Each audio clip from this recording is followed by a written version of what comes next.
This is Trafalgar Square. The noise that you hear at the moment is the sound of the air raid siren. I'm standing here just on the steps of St. Martin's in the Fields. A searchlight just burst into action off in the distance. One single beam sweeping the sky above me now. Welcome to Altair 4, gentlemen. I am to transport you to the residence. If you do not speak English, I am at your disposal with 187 other languages along with their various dialects and sub-tongues. For your convenience, I am monitored to respond to the name Robbie. Hey, welcome to a new segment, the Mojave Patrol Collector's Corner. I don't know if that's going to be the permanent name of it, but a lot of my friends have said, Bill, you find all this great stuff at thrift stores and yard sales and estate sales. You need to start throwing them up on YouTube so people see what you have. So I'm going to start doing that.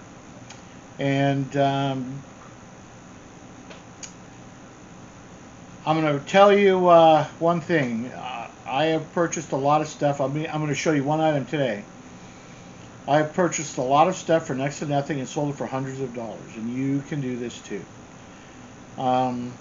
Every region of the United States has items that are unavailable in other regions. Like, let's say you have an older car from the 60s or 50s. I know not everybody has one, but somebody out there has one. And you're thinking, man, I'm not going to get top dollar for it. But you might get top dollar for it on the East Coast if you're a West Coast person, because they're not going to find that car there, at least not in any decent drivable shape. But here in California, where there's no salt on the roads, where the weather is drier and milder, those cars survive. I've got two. I've got a 70 and a 52. Not a lick of rust on them. And they're daily drivers with a minimum of repair required. So that's one example. But you're going to have to do a lot of research on your own. But the bargains are out there, especially at yard sales and estate sales. And some smaller thrift stores, like church-run thrift stores and things like that. Now, thrift stores, bazaars, and things like that, flea markets, yard sales, people are getting a little savvy. They really don't know how to price things. So when you look at something and they say, oh, that's vintage, that's worth $100, feel free to say, it's a little out of my price range today.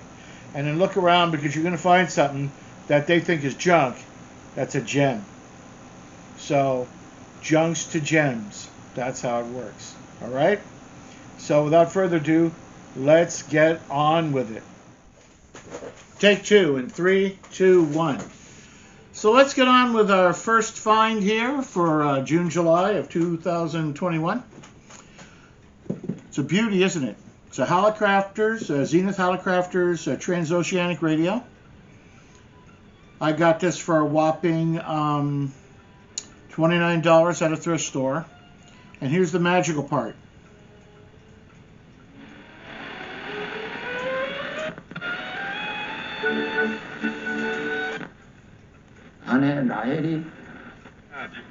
Interesting than I'll be, but you can decisions for yourself. What the government has done, God himself offers. You get 2 future number 1. Last name. You're fantastic.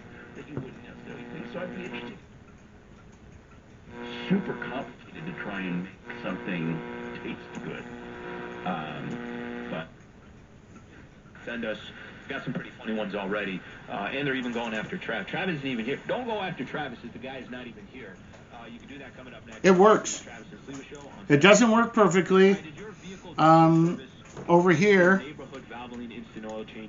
I don't have some of the shortwave bands, but the beauty of it is I found a guy who, for $125, if I sent him just a chassis, not the case, he'll completely restore it to like new condition. And I'm going to take advantage of that. I'll have about $160 into it when I'm done. And at that point, I can dress up the cabinet and probably sell it for twice that. Zip code, all these different locations, wherever you are in Southern California. You can hear that when I bump it. Near you. For me, it's in Hollywood. Volume That's the closest changes. one to me. There's something in the antenna circuit that's a little iffy. But it has the original wave magnet up here. The original antenna is not broken. And it closes up. And there you go. A beautiful Hallicrafters transoceanic suitcase radio. But you have to know what you're looking for. So if this type of a thing is an interest to you, go online, do whatever research you need to do, and that'll help you out immensely. And here's beautiful item number 2. This is an Arvin tabletop radio. And man, doesn't that look like Robbie the Robot's head. All you need is some actual genuine ancient rocket bourbon. And once again, the beauty of this device.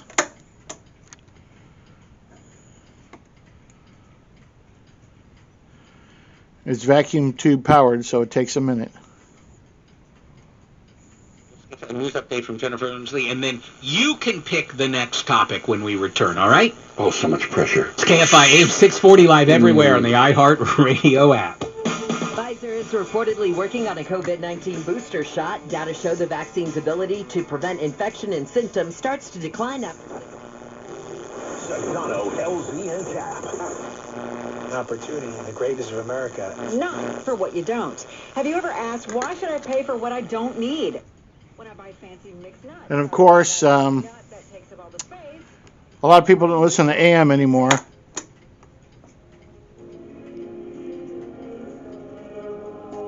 So we can get FM.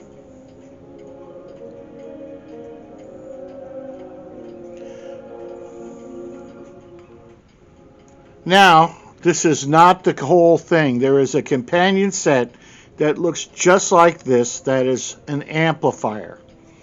They are slaved together with RCA cords, cords with RCA ins. And then you can have FM multiplex, which means it becomes FM stereo. And then there's a stereo jack in the back for your phonograph, and you push a button that says phonograph, and you can play your records through it. Now the grill cloth is a little worse for wear, but I found a place in Scottsdale that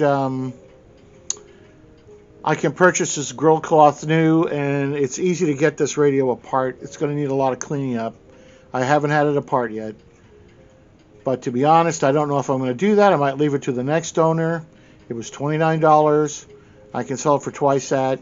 Of course, if I buy the grill cloth, and I install it and clean the radio up, it's going to go for a little more. But there you have that. Beautiful radio set from 1959.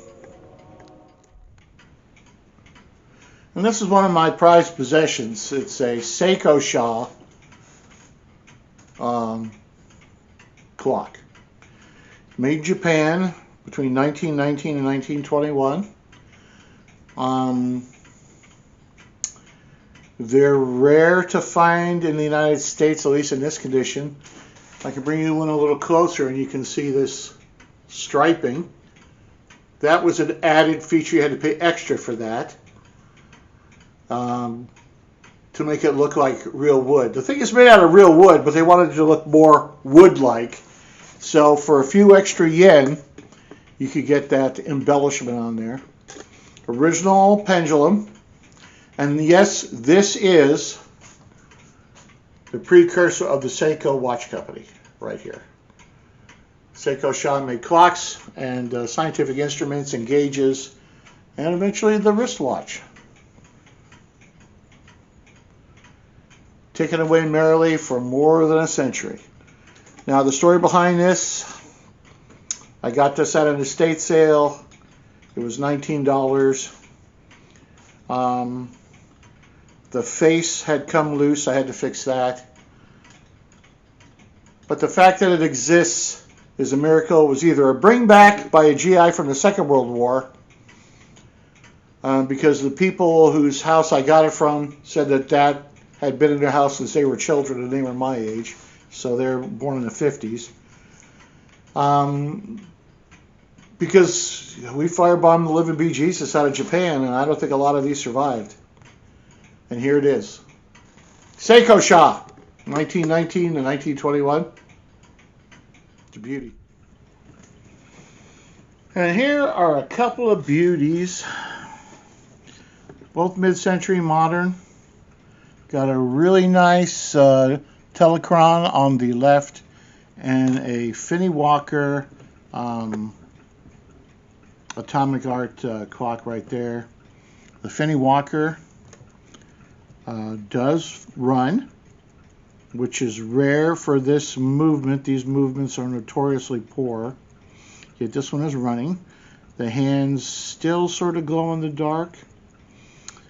It's got this nice wood bezel around it. The base is a brassy or coppery color. It's a little worse for wear. I'm pretty sure I can take it apart and clean it up, make it look nice. But that is a nice little desk clock there, and it has an alarm feature. Here, let me get it framed up, is a really nice telechron with the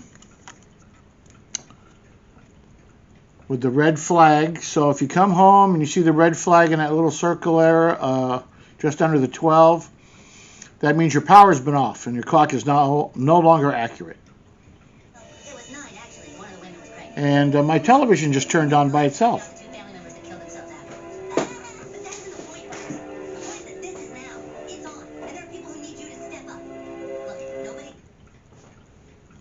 And there we go. Don't need that annoyance. Anyway, a nice telechron clock. There's the back. Cord's in nice shape. No fraying and no loose wires. And that sure is a beauty right there. This was $30 at the thrift store. And I bought it on half off day. It's not worth a ton of money. It's probably worth pretty close to what I paid for it, but I plan on keeping this. This, however, was $9. And I've seen them sell for as high as $50, so that might go up on eBay. I haven't decided. Here's something I just noticed. I wanted to check out the alarm, and it's a bell, not a buzzer. That's kind of cool.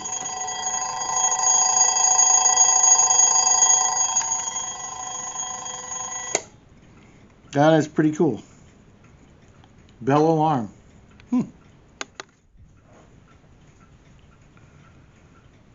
Okay. We have this little guy right here. This is a General Electric Sportsmate radio. This is the second one I purchased. This one was $9. It wasn't that expensive, and I got 25% off. But once again, you know, continuing ahead through West LA towards Sunset, and checking your driving, Orange County is still slow going on the 55 southbound off the 22 as you make your way toward the 5. That's due to another property. I'm very fortunate that these radios functioned when I purchased them, because some don't. I mean, let's be honest, these are from the 60s, and a lot of stuff goes bad, especially the electrolytic capacitors inside. Radios tend to go bad, and on the bigger, older radios like that Zenith, the wax capacitors tend to leak, and a lot of times they just don't function any longer. So that's it, GE Sportsmate, and it's not a bad little radio. And you could listen to it outside when you're doing the gardening.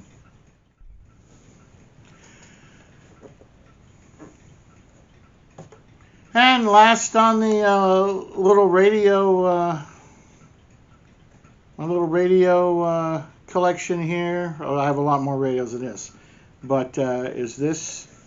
It's like a 1969. It's multi-band radio, long wave, broadcast, and FM, and it's made by a company called Usui Denki Company in Japan.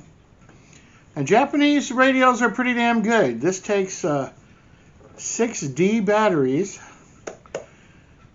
Yes, this wooden case is the original case. I checked it out, this model. It came with this wooden case. It's supposed to be fancy. And this beautiful black tape handle right here.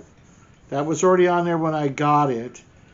And this is, once again, another thrift store find. This was like $7.95. It did not work. For over 40 years. And LeCourt's Furniture Consultants help you find everything you but need now it to does live and work. work in comfort and style. Visit our locations in Glendale. Two reasons it didn't work. One, the tuning dial did not work. You could turn this every which way but loose, and this little indicator right here would not go left or right. Second, these buttons were completely frozen up. You couldn't push them. I was afraid I was going to break them. And then third, after I did get them moved with some electronic degreaser and some WD-40 and a little lithium spray grease, and I got them all to function, it would turn on, but nothing would happen. And when I took it apart, I discovered that somebody had left batteries in it a long time. There were no batteries in it when I got it, and they had started to corrode, and a little wire on one of the battery terminals had fallen off, and I cleaned it up really well, resoldered it, and now we got a working radio. And this is actually the radio I use to a lot of times when I'm sitting out in the back having a whiskey and a cigar, listen to this radio. And it's been a good old radio now for quite a while. And now the pièce de résistance. I said earlier that you have to know what you're looking at. And how do you do that? Research, research, research. Your chosen field of collectibles, you have to delve in it till you're in over your head. You have to immerse yourself in it. You have to swim in it. You have to breathe it in. You have to be aware of what you're collecting. So I went to the thrift store yesterday, and sitting in the thrift store was this. This is a early World War II U.S. Navy cloth flight helmet right here. And I don't know how well you can pick it up on the camera, but it is marked with someone's name, Ash. And the throat mic. During World War II, you might have seen these in war movies. I'm not going to try to unsnap it. The snaps are pretty corroded. This will go up against your throat, and you would push on it, and as you're speaking, it would vibrate the little plates in here, and that way, with your oxygen mask on, you could talk. You wouldn't have to take your oxygen mask off, and they wouldn't have to add electronics to the mask and make it heavier. Now, as science progressed and electronics engineering became more and more reliable, they could put the microphone in the mask, and by the Korean War, you didn't have to have these little throat mics anymore. But these were really ubiquitous during World War II, especially in bombers. This is a T-30V made by the Shure brothers in Chicago, USA. So you have the helmet with the electronics in the ear cups. The electronics are expensive on their own. The electronics are made by Telephonics Corporation in New York. It's a Type TH-37s. And these bad boys right here. Now these are not early World War II. These are later. goggles, sun and wind.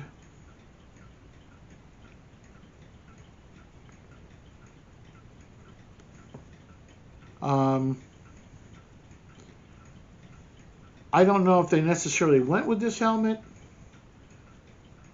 but they are pretty old and they are pretty tired.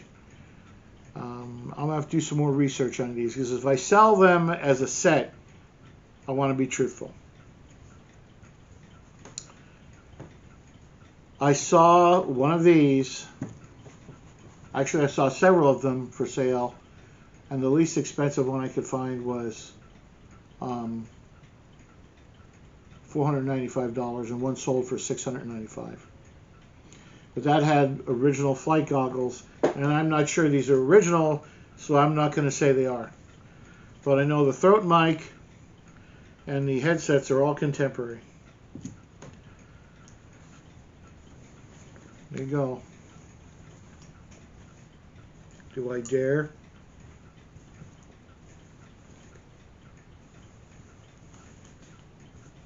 There you go.